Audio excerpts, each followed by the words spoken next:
Bonjour les amis investisseurs, j'espère que vous allez bien. Alors je vais vous faire une vidéo très rapide. Je fais rarement des vidéos sur Brix, sur les immeubles. Par contre, demain, vendredi 22 avril à 12h30, il y a un nouvel immeuble où vous pouvez acheter des briques. Voilà, je fais rarement, mais celui-là, pour ma part, je vais investir dessus car les rendements sont intéressants. On peut voir que ça fait du 12,5%. Voilà. 5,5 c'est les revenus reversés et 7,25 la valorisation. Voilà. Donc, ce qui est quand même pas mal par rapport à avant. Vous avez du 11, vous avez du 10 plutôt généralement en moyenne.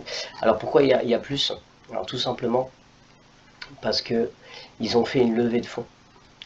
Donc comme ils ont fait une levée de fonds, vous voyez là, l'objectif c'est d'avoir 20 millions et ils en sont à 14 millions. Voilà, et donc du coup ils vont pouvoir les acheter sans crédit. Vous voyez, c'est sans crédit. Et du coup, parce que les banques leur demandent un petit peu maintenant de liquidité, etc. Ce qui est normal, et du coup ils ont plus de mal à avoir des crédits par les banques, et du coup ils utilisent la levée de fonds pour pouvoir investir dans les immeubles. Voilà, en tout cas celui-là me paraît intéressant. Je vous rappelle juste, petite astuce, avoir déjà, c'est ce que je vais faire moi, déjà remplir votre portefeuille, c'est-à-dire votre portefeuille de Brix, afin de pouvoir, parce que ça va, à mon avis, ça va partir très très vite. Je pense qu'en 10 minutes, même pas 5 minutes, je pense que tout est parti.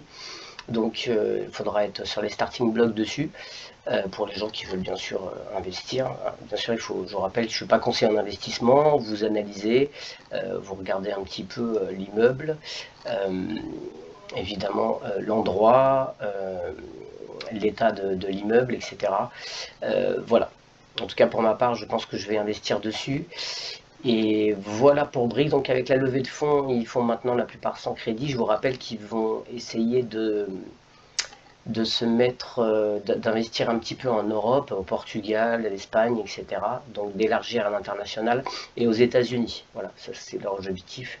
Par contre, comme j'avais dit dans ma dernière vidéo, j'attends des explications sur les baisses de revenus, sur les loyers en fait, les baisses les royalties sur les loyers, parce qu'il y a eu des petites baisses et j'attends les réponses pour savoir pourquoi.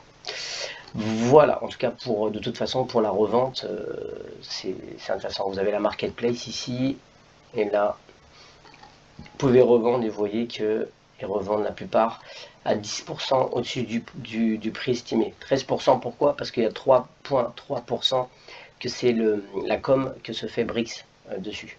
Mais sinon, la plupart des gens, c'est 10%. Le maximum, de toute façon, c'est 10%. Donc quand vous achetez, vous pouvez ensuite revendre quand l'immeuble est revalorisé, 10% déjà. Donc il vous a fait déjà une plus-value. Voilà, c'est pour ça qu'il y en a beaucoup qui achètent. Il y en a qui c'est pas forcément pour les loyers, c'est pour acheter et ensuite quand l'immeuble est revalorisé, de le revendre. Voilà. Et certains non, veulent le garder sur le long terme, voilà, etc. Et bien écoutez, c'est tout pour cette vidéo. Donc je vous rappelle, c'est demain, vendredi 22 avril à 12h30. Voilà, bonne journée sous le soleil. Ciao.